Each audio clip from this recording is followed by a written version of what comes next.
You're now watching the Danny Mac Podcast on the Bet Rivers Network. Week 11 is in the books, except for the Chiefs and Eagles on Monday Night Football. I'm glad you're with me. My name is Dan McNeil, and you've chosen to listen to the Danny Mac Podcast, and I'm glad you did.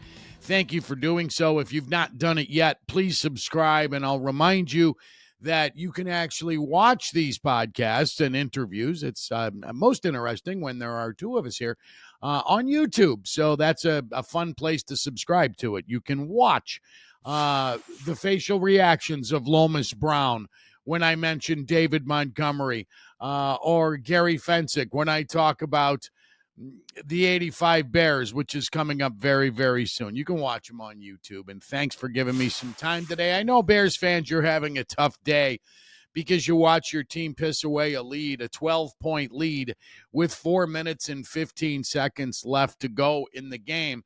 And I do my best to keep my head down before I'm going to do a reaction show, whether it's right after the game or the following morning, the following afternoon. I don't want to hear what a million people are saying about the game before I get to it myself.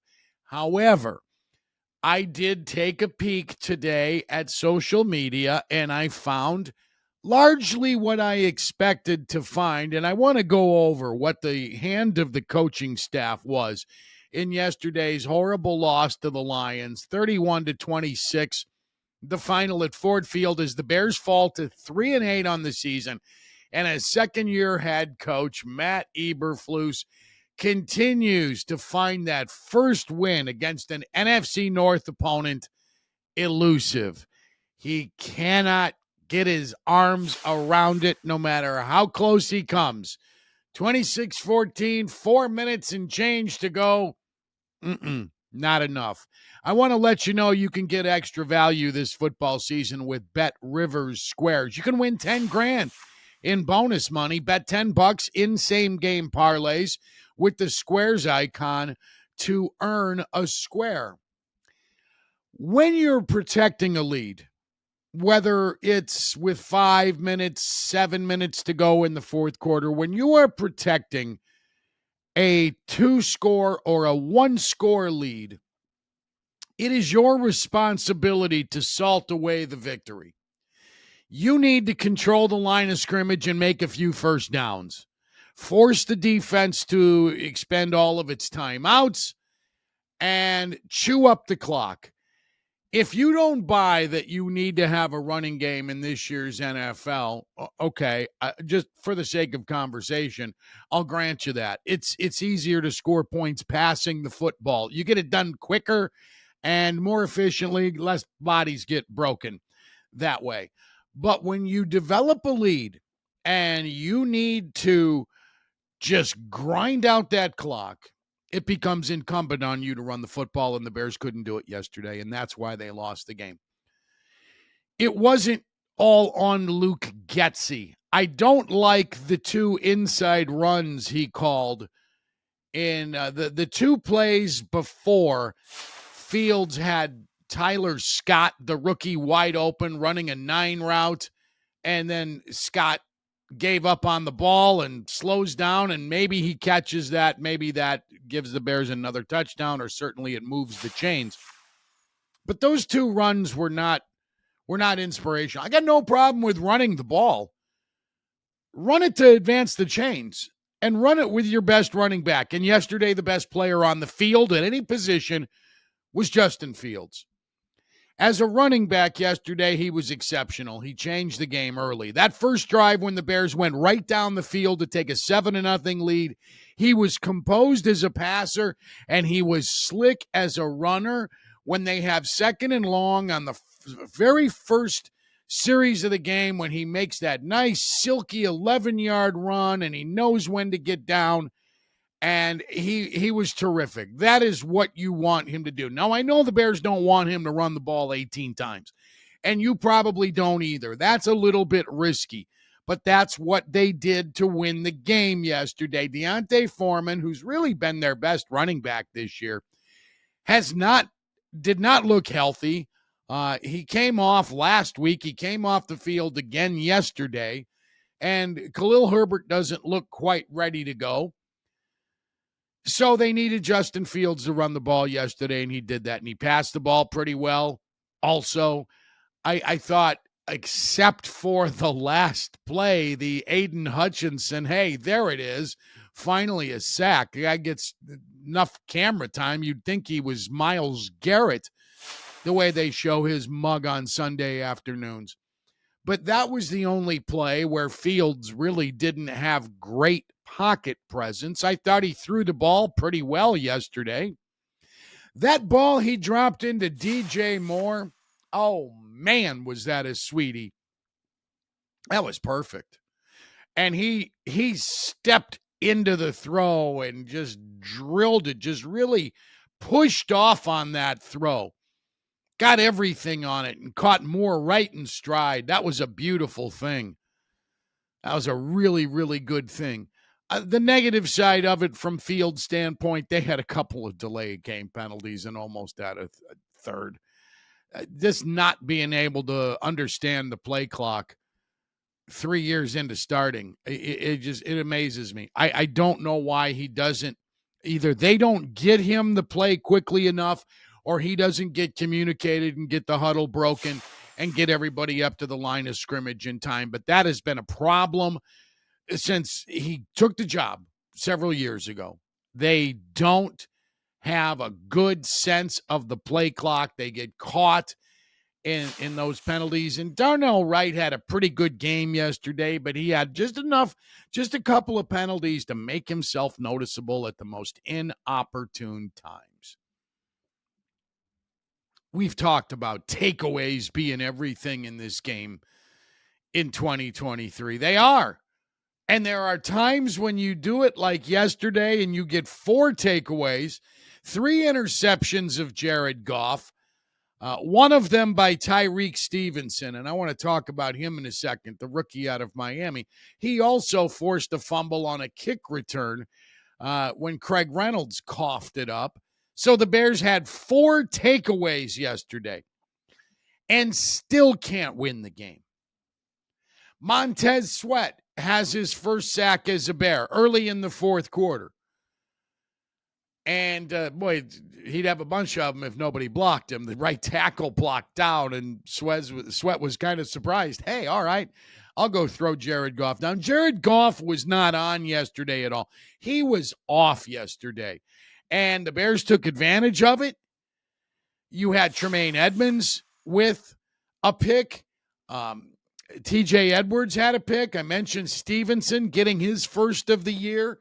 And he has had some bumps along the way. You're going to have those when you're a first-year corner, especially all of the injuries from the veterans who weren't available to help him this year, including Eddie Jackson, who still tackles way too high.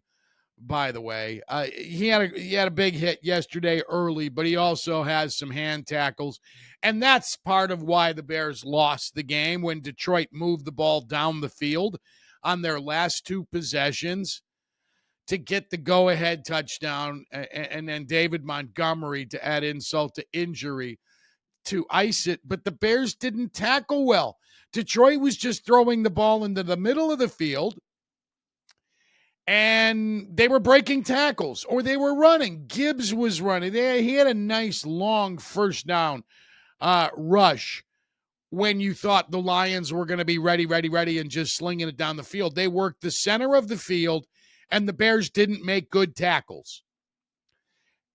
Edmonds missed terribly on Jahmyr Gibbs.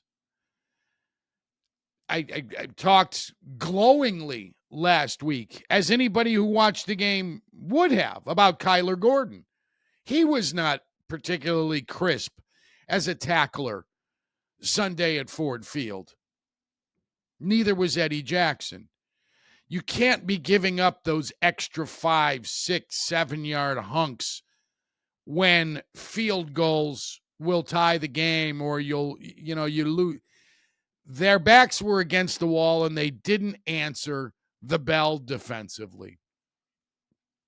They were criticized, I saw, for, not only being conservative offensively by running the ball. And again, I'm okay with that. run Justin Fields with it. He's your best runner yesterday. But they also were criticized for not dialing up any additional pressures. There was one or two blitzes on those final Goff drives. Goff got it done. Goff is very composed. This is not a slouch who ripped up the Bears defense. It's a guy who's put some skins on the wall and is one of the best passers in the league this year again. He had a horrible game. That's the worst game I've seen him play. Maybe in a Lions uniform. He might have had worse games. I don't see all of the Lions games. But this year, he hasn't played that shittily, if I can borrow an adverb from Steve Carell in The Big Short. Shittily. Who else treats its customers that shittily? On the special teams, the Bears created a turnover. That's good. Cairo Santos is money. The punter had one net of 24 yards early in the game. Gill, I've not been his biggest fan, but that is so far down the line, the least of their concerns. The Bears had the frickin' ball for 40 minutes yesterday, won the turnover battle by 3, and lost. They had a 12-point lead with 4 minutes and 15 seconds to go in the game, and they lost. It's on the defense for not tackling well. It's on the offensive line for not salting away the victory. It's on the offensive coordinator for choosing back-to-back really dull runs when they needed to move the sticks before the Tyler Scott brain fart when he quit running what might have been an icing touchdown. The Bears ran the ball well, man. That's one of the best run defenses in the NFL. The Lions came in averaging 3.7 yards allowed per rush, one of the best in the league. And the Bears kicked their ass at the point of attack. They played well against the Lions' front seven. They had the ball for 40 minutes. Much of it Justin Fields. Rather see the running backs chewing up a lot of that, but that's what Fields is great at. And he made some great throws yesterday. And are we looking at his last games?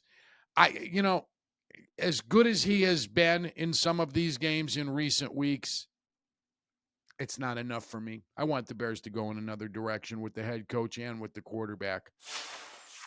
If Ryan Poles, the general manager, is given another year, I'm fine with that. I think he had a much larger job to do than the head coach, Eberflus, did. However, one of the huge flies in the ointment on Ryan Poles' record is this selection of Eberflus as the head coach.